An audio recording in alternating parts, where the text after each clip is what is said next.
ओम चैतन्यं शाश्वतं शान्तं व्योमातीतं निरञ्जनं नादबिन्दुकलातीतं तस्मै श्री गुरुवे नमः। मैं महामंडल से डॉक्टर मौनानंद शास्त्री रामानंद आश्रम से। देखिए, आज का प्रश्न बहुत उत्तम है। राजा ने एक संत से पूछा था कि ईश्वर एक है या अनेक है? ईश्वर एक है या अनेक है? दूसरा, वो रहता कहाँ पर है? तीसरा, वो करता क्या है?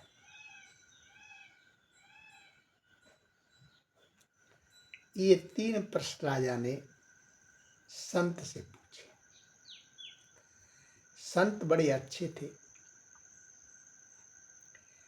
उन्होंने कहा, राजन, रास्ते चलते में ये कैसा सत्संग?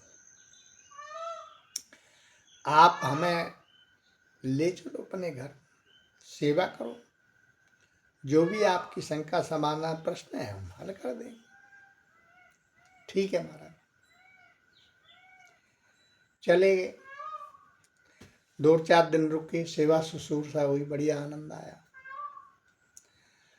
अब राजा को याद आई, मानी महाराज मेरे प्रश्न बोले अकेले में सुनना चाहते हो या सबको सुनाना चाहते हो? राजा दयालु था। बोला महाराज सबको सुन ले तो अच्छा है। बोले इकट्ठा कर लो सबको। इकट्ठा कर लिया। सब आ गए नगर के, बैठ गए, स्टेज लगा दी, महात्मा जी ऊपर बैठ गए, छोटे से गद्दी पर राजा बैठ गया, क्योंकि वो संस्कारी शिष्टाचारी था, अहंकार नहीं था।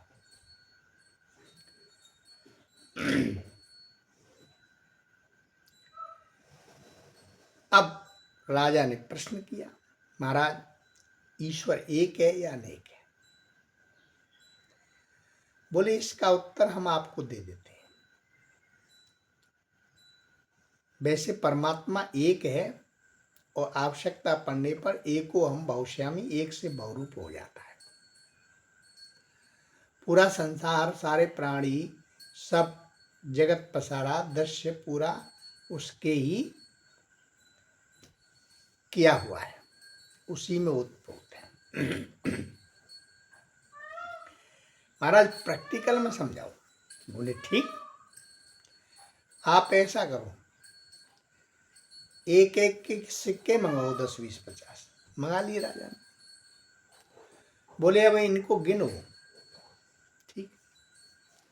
राजा ने कहा एक। बोले इधर रखो। दूसरा उठाया।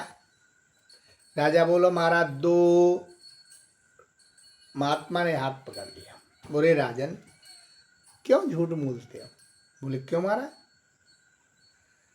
कि हाथ में कितना है? बोले एक ही है, तो 2 क्यों बोलते हो? राजा चक्कर में पड़ गया, कहने लगा महाराज हमें मास्टर जी ने गणित में, किताबों में, सब में सिखाया कि 1 के बाद 2 आता है, तो है तो एक ही। बोले है एक ही है। ठीक है, परमात्मा एक ही है राजन। अब अनेक कैसे हो जाता है? 2, 4, 6, 8, 10, 15 असंख्य कैसे हो जाता है? बोले कैसे हो जाता है महाराज? बोले एक बार आपने उसको अनुभव किया, ईश्वर एक हो गया। 2 बार अनुभव किया, 2 हो गए। 10 बार, 100 बार अनुभव किया तो 100 हो गए।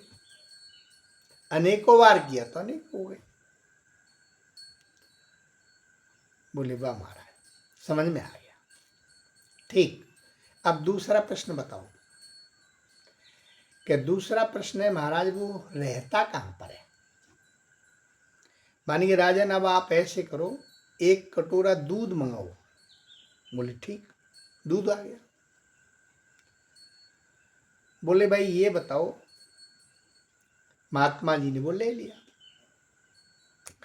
कटोरे का दूध और उसमें चलाने लगे उंगली। बहुत देर होगी, राजा बोला महाराज जी क्या कर रहे हैं? बोले भैया इसमें घी ढूंढ रहा हूं। राजा बहुत हंसे, बोले महाराज घी ऐसे थोड़ी निकलता है। तो बोले कैसे निकले? बोले महाराज इसको गर्म करना पड़ेगा, जामन देना पड़ेगा, दही जमाना पड़ेगा, फिर उसको मथानी से मथना पड़ेगा, फिर मक्खन निकलेगा, उसको गर्म करके जब घी निकलेगा, ये क्रिया करनी पड़ेगी। तो बोले राजन वो परमात्मा हर जगह रहता है, जैसे उस दूध में वो दृष्टिगोचर नहीं हो रहा है, क्रिया करने से आएगा, तो ठीक उसी प्रकार से परमात्मा आपके संज्ञान में भक्ति से, ज्ञान से, वैराग्य से आएगा। ठीक। राजा बहुत खुश हुआ, बोले वाह महाराज समझ में आ गया। ठीक है, तीसरा प्रश्न लगे हाथ बोल दो। बोले महाराज वो करता क्या है? बोले वो असंभव को संभव, संभव को असंभव कर देता है। जिसको कुछ नहीं है उसको असंख्य दे देता है, और जिसके पास संख्य है वो सब ले लेता है। बोले हैं? बोले हाँ। कैसे महाराज? बोले ठीक, अब आप ये बताओ राजन कि उत्तर देने वाला गुरु बड़ा है कि प्रश्न करने वाला चेला बड़ा है?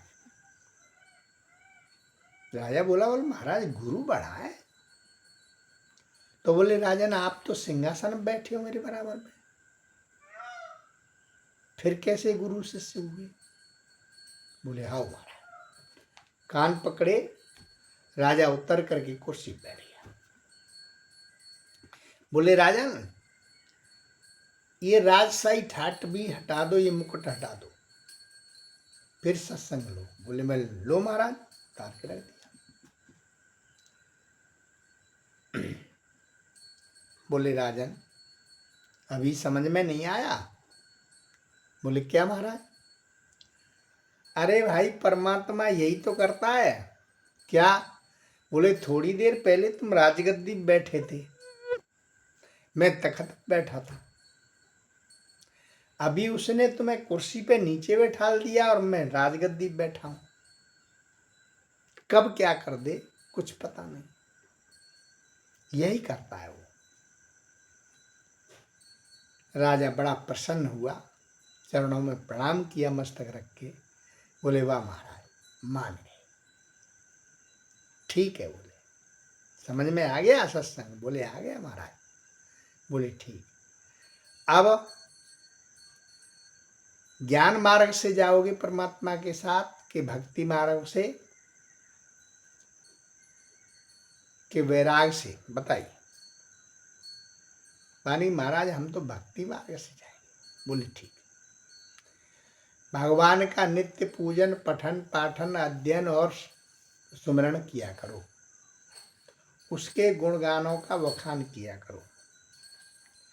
राजा बोला महाराज उससे ही प्रसन्न हो जाएगा? बोले बिल्कुल हो जाएगा। आपका कोई रिश्तेदार है